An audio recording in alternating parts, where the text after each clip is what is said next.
it's cold and wet. Desire paths will lead you quicker here than the rest. And you can hope for a life that is calm. But come in time, you're gonna pick up one that feels a little hard. The wind lays heavy, it weighs in stone. My instinct tells me I should walk this path alone.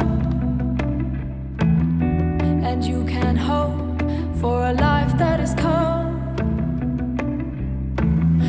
Oui, donc Gaël, on vient d'évoquer un petit peu le propriétariat en France et toi en fait tu as décidé en début d'année de créer une écurie de groupe. Donc on en a vu fleurir quelques-unes en France dans plusieurs disciplines du reste. Peux-tu nous expliquer la genèse de ce projet un petit peu? Oui, justement comme je disais tout à l'heure, moi je veux que des chevaux en pension. Par contre, je suis conscient qu'à la fin du mois, quand je fais mes factures, surtout avec l'augmentation de la TVA, c'est quand même des factures qui sont très importantes.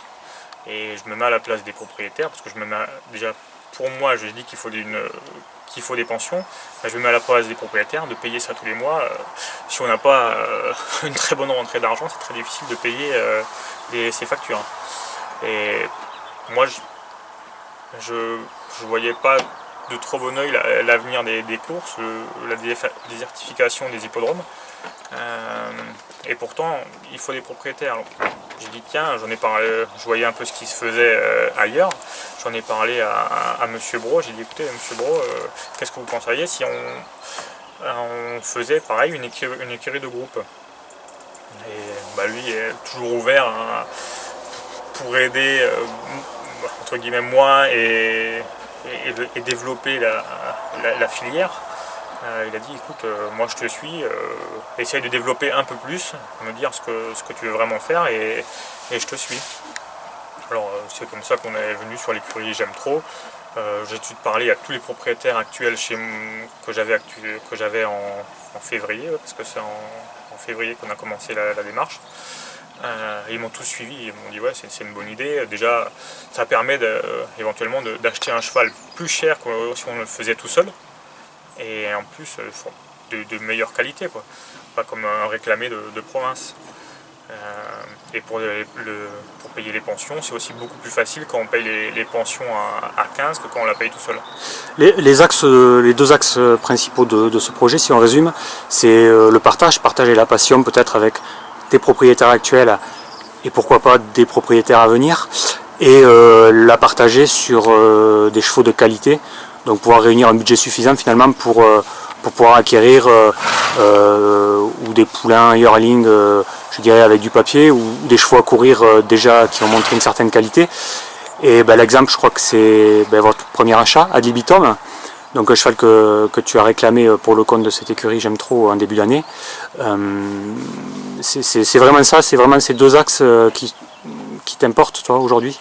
Ah oui, c'est vraiment cela, oui. Oui, c'est le fait de réunir les personnes, parce que c'est vrai que quand on va sur un hippodrome désert, déjà quand on vient avec un petit groupe de propriétaires et tout ça pour leur montrer un peu plus comment se passe notre milieu, les propriétaires sont contents et c'est vrai que cette notion de partage, c'est important. Oui. Et après, le deuxième axe, c'est l'aspect financier, parce que comme je l'ai dit, quand on est toujours plus fort à payer quelque chose quand on est plusieurs qu'on est tout seul. Ouais, et sur ces copropriétaires, en fait, une quinzaine, c'est essentiellement déjà des propriétaires qui étaient chez toi Alors, on va dire la moitié des propriétaires étaient déjà chez moi, et après, justement, les connaissances de mes propriétaires qui se sont intéressés au projet, et composent l'autre moitié, oui. Plus mes beaux-parents qui ont suivi le projet. Qui ont été sensibles au projet oui, ils sont dans les courses ou? Ils ne sont pas du tout dans les courses, justement, c'est ce qui est bien dans cette histoire, c'est qu'il y a quelques personnes, dont mes beaux-parents, qui n'étaient pas du tout dans les courses, mais qui me suivent depuis le début et qui ont dit tiens, c'est l'occasion ou jamais de rentrer dedans, quoi. Ouais. Et depuis, ils portent un regard intéressé? Ils ont toujours eu un regard intéressé. Mais en voyant un peu l'envers du décor, en étant directement impliqué. Mais là maintenant, c'est vrai que mon beau-père m'appelle après chaque course et quand c'est PMU, il les regarde et tout. Ça fait plaisir, quoi, vraiment. Que ce soit mes beaux-parents ou les autres propriétaires, quand on appelle après les courses, voilà, ça fait plaisir, quoi, surtout quand ils sont à l'arrivée, de pouvoir donner du plaisir comme ça, quoi. Après quelques mois de recul, bon, c'est encore un projet tout neuf chez toi, mais tu penses que ces écuries de groupe comme ça peut être un petit peu l'avenir, en tout cas en attendant des jours meilleurs pour les propriétaires en France, Je pense, oui, que c'est l'avenir et qu'il faudrait s'y pencher un peu plus. Bon, c'est dommage que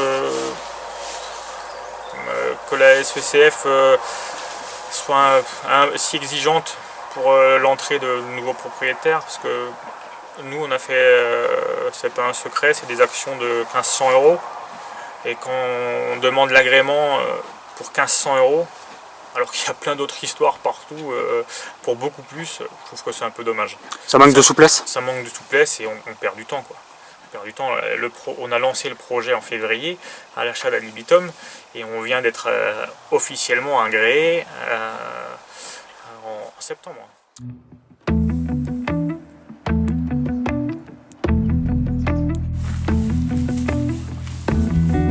Path is long, it's cold and wet. Desire paths will lead you quicker here than the rest. Gaël, on a évoqué tout à l'heure un petit peu le fait que tu avais laissé ta place progressivement au sulky, donc de fait tu fais appel à plusieurs pilotes régulièrement. Tu peux nous donner quelques noms, ceux avec lesquels tu travailles le plus régulièrement? Je travaille avec Bernard Grasset, Norbert Vimon, Manu Criado, Stéphane Buisson, des mecs de confiance qui font attention aux chevaux, qui écoutent bien ce que je leur dis. Bon, et plus principalement Jean-Alain Elif, qui me suit depuis le début, qui a jamais hésité à mener mes chevaux, même si des fois ils avaient de meilleures chances. Je me souviens de Jean-Alain Elif qui m'a qualifié à Nazi, qui m'a suivi à Bordeaux les 2 premières courses, alors qu'il n'avait rien du tout ce jour-là, qui était venu spécialement pour Nazi faire le déplacement.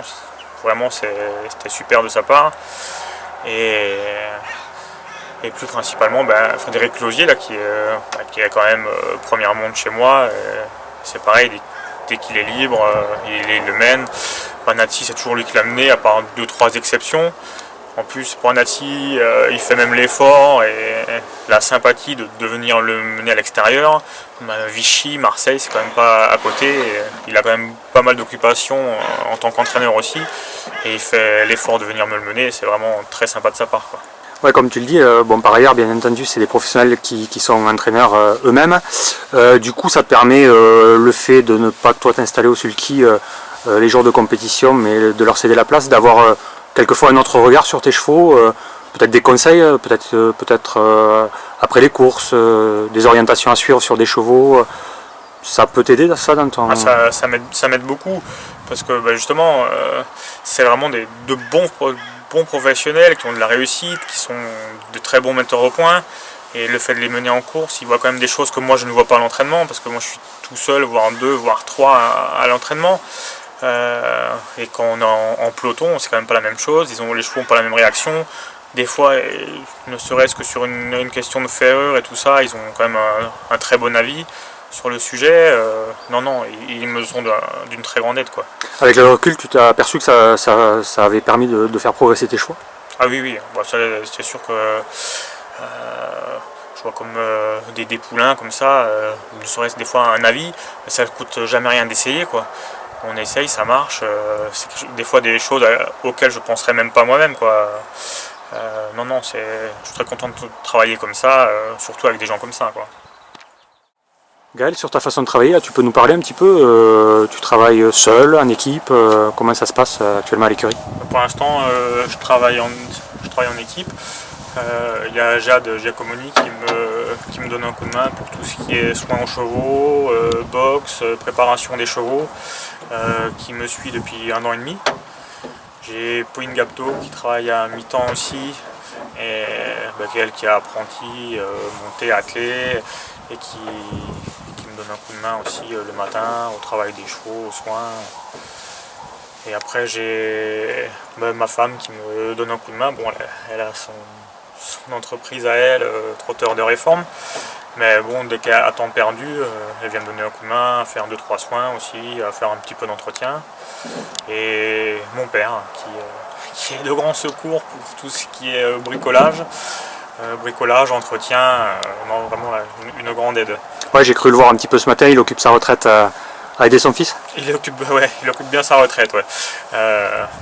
C'est une grande aide, ouais. Tout ce qui est petits travaux comme ça, réparation, sachant qu'il y en a toujours, ouais, sa retraite est bien employée.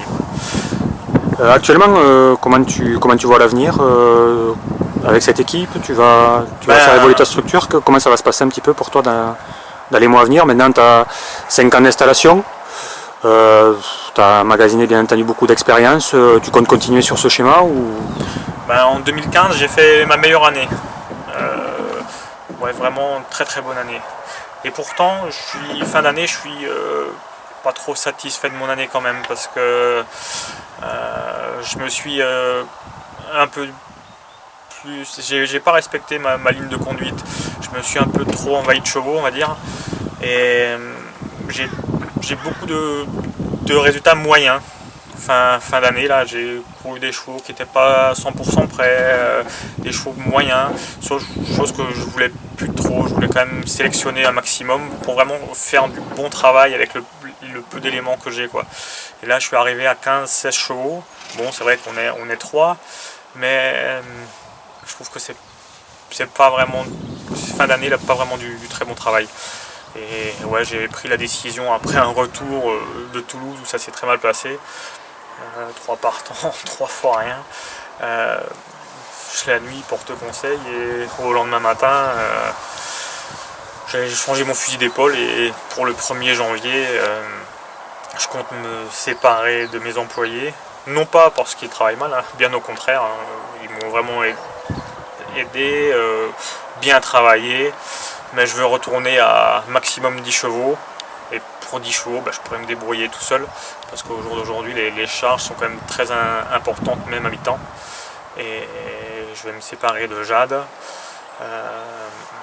et de Pauline. Parce que Pauline Gapto elle va s'installer au 1er janvier en tant qu'entraîneur public. Et voilà, je resterai tout seul. Bon, toujours avec notre fidèle retraité qui va continuer, je l'espère, un maximum de temps à m'aider, à réparer tout ce que je casse en tant que matériel. Et ma femme qui faudra mettre encore plus la main à la pâte. La contribution, tu veux dire? Contribution, oui, parce que déjà qu'elle a son business, ça lui prend pas mal de temps. Notre fille qui lui prend pas mal de temps, mais bon, un peu m'aider un petit peu au box et aux soins où elle est calée un peu. Voilà. Donc 2016, ça sera un petit peu... 2016, oui, on va... L'année du changement?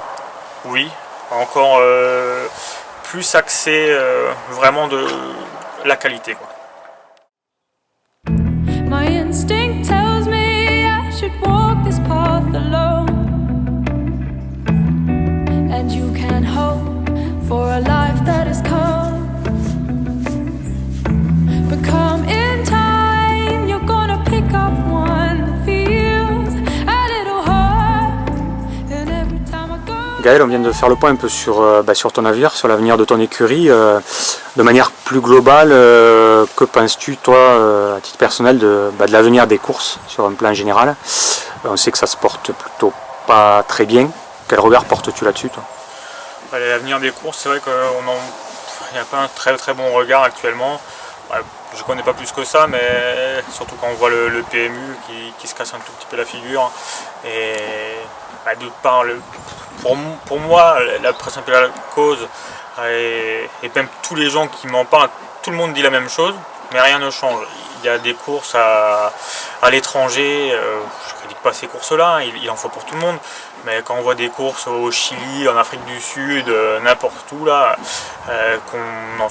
qu'il y a des paris là-dessus, alors qu'il y a les courses, des belles courses qui sont à Marseille, Toulouse, Amiens, et que là, elle passe à la trappe.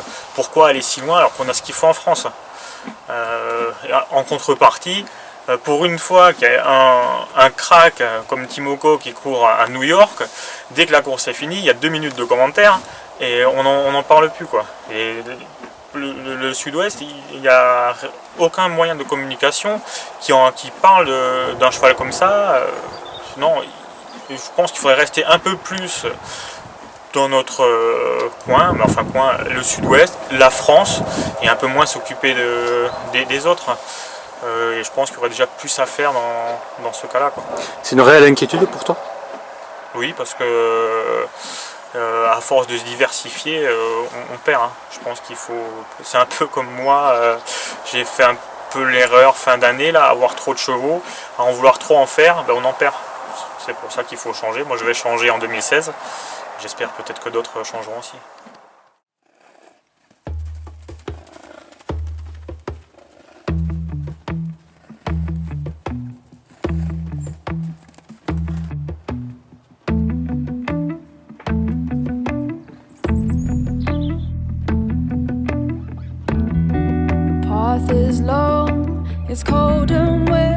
Anne-Sophie, on se retrouve tous les deux tranquillement pour parler de Gaël un petit peu.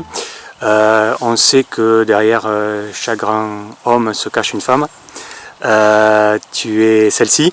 Peux-tu nous parler un petit peu de Gaël? Quel regard portes-tu tout d'abord sur son métier? Son métier, il est très difficile. Moi, je trouve que c'est un métier très difficile. Avoir des chevaux toujours performants dans les conditions actuelles, c'est compliqué. Et puis préserver les chevaux surtout pour qu'ils puissent durer, ouais, c'est pas évident. C'est pas évident. Voilà, ce que j'aime bien chez lui, c'est que c'est quelqu'un qui aime ses chevaux. Ses chevaux, voilà, il a quand même un effectif assez réduit. C'est la famille, quoi. Il les connaît tous par cœur, il sait quand ça va pas, il connaît toutes leurs petites manies, leurs petites habitudes, ce qu'ils aiment pas. Donc voilà, c'est quelqu'un qui aime vraiment ses chevaux. On est entre nous, tu peux nous dire un petit peu ses qualités, ses principales qualités? Donc déjà, voilà, d'aimer les chevaux, ses chevaux déjà. Après, ses qualités, je pense que c'est quelqu'un qui se remet toujours en question. Il cherche toujours à faire mieux, à s'améliorer, il analyse beaucoup ce qu'il fait, les erreurs qu'il fait, ce qui fonctionne. Aussi, voilà, il arrive à analyser chaque cheval, à voir quelle piste va convenir à tel cheval, etc. Donc voilà, ça je pense que c'est ses qualités principales pour son métier. Et comme il ne nous attend pas, on va parler de ses défauts. Il est un peu râleur. C'est quelqu'un qui est facile à vivre, mais sauf quand il y a un Nazi à libitum qui court. Ouais, c'est de faire de l'anse de l'écurie. Ouais. C'est plus de pression peut-être? Ouais, plus de pression et ça sent, ouais, on le ressent. Pour parler de toi un peu plus personnellement, donc tu exerces un petit peu un métier qui est lié aussi également aux chevaux. Ouais. Donc avec les trotteurs de réforme. Donc tu peux nous expliquer en quelques mots à quoi ça consiste? En fait, l'objectif c'est d'éviter l'abattoir à ces chevaux-là en fait. Donc ce qu'on fait, c'est qu'on rachète des chevaux à des entraîneurs ou des propriétaires ou même des éleveurs qui ne veulent pas que leurs chevaux soient tués. Et donc nous on les récupère. Quand c'est des chevaux qui ont l'âge de travailler, donc on les monte et on les remet un petit peu dans le bain. On leur apprend un peu leur nouveau métier en fait, on mâche un peu le travail pour les futures familles et donc on leur apprend à marcher, trotter, galoper, etc. Éventuellement se balader aussi pour qu'ensuite les gens puissent acheter des chevaux qui soient sympas pour l'équitation de loisirs. Tu travailles en fait sur la propriété avec Gaël. Ouais. Comment se passe la cohabitation entre vous tous les jours? Oh, très bien. Ouais. Très bien, on est sur la même propriété, mais en même temps on est un peu séparés quand même. Donc on n'est pas tout le temps l'un à côté de l'autre toute la journée quand même. Mais bon, c'est vrai que lui vient me donner un coup de main ici, moi je lui donne un coup de main là-bas. Voilà, on s'arrange comme ça. Vous vous complétez? Ouais. Ton rôle du reste au sein de l'écurie, quel est-il en fait au-delà de lui donner un coup de main Il est assez minime, hein. Je lui donne un coup de main, je fais quelques soins. Voilà, je dépanne quand il y a besoin, mettre des couvertures, mettre de la terre. Voilà, j'ai pas un rôle majeur dans le fonctionnement de l'écurie. Comment tu vois la suite de la carrière de Gaël? J'imagine que vous en parlez tous les deux, on sait que la conjoncture c'est compliqué. Comment tu vois l'avenir, toi? L'avenir, c'est par ses chevaux qu'on saura s'il pourra continuer sur cette voie-là. C'est vrai que des Annecy, on n'en aura pas tous les jours, quoi, hein. Donc là, il a de la chance d'avoir quelques bons poulains qui suivent Annecy, hein, mais bon, ça c'est vraiment la loterie, quoi. On ne peut pas vraiment savoir. On espère qu'il pourra continuer et progresser avec des bons chevaux et peut-être meilleur que lui, meilleur qu'Annecy. C'est difficile à dire, mais on espère, quoi. Concernant la vie privée, la vie de famille, comment ça se passe? Je sais que vous avez une petite fille. C'est un métier qui est très prenant, les chevaux. Ça laisse peut-être peu de temps à des loisirs. Malgré tout, vous arrivez quand même à vous aménager des plages famille un petit peu? Pas trop. Pas trop? Pas trop, mais on a la chance d'avoir papy et mamie qui sont juste à côté de l'écurie, donc la petite qui est juste à côté et qui passe nous faire un coucou de temps en temps. On essaye de profiter d'être ensemble au maximum, même si les vacances c'est un peu limité. Mais bon, quand on a un petit moment ensemble, on en profite à fond, quoi.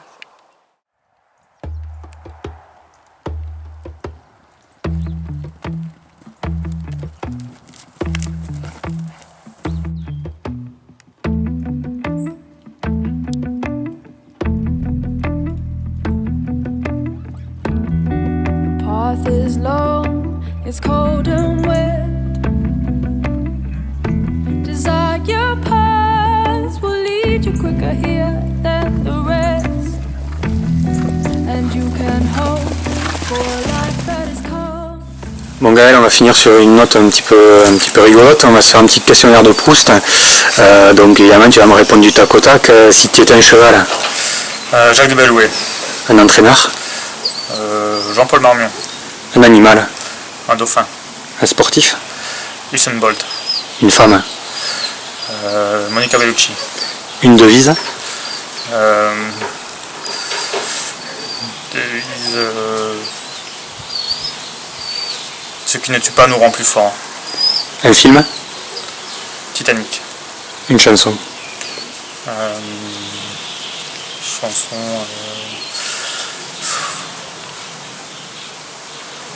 Une chanson de London Grammar, je ne me souviens plus le titre. London Grammar? London Grammar, oui.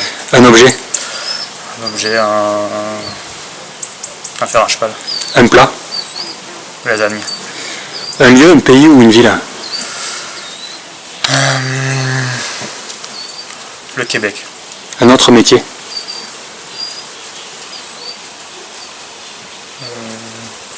Bûcheron.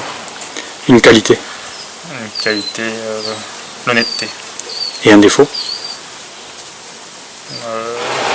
La modestie. Desire paths will lead you quicker here than the rest. And you can hope for a life that is calm. But come in time, you're gonna pick up one that feels a little hard. The wind lays heavy, it weighs in stone. My instinct tells me I should walk this path alone. And you can hope for a life that is calm. But come in time, you're gonna pick up one that feels a little hard. And every time I go to bed, an image of you flickers in my head. And every time I fall asleep, an image of you flows in my dream. Footsteps I've traced, this land before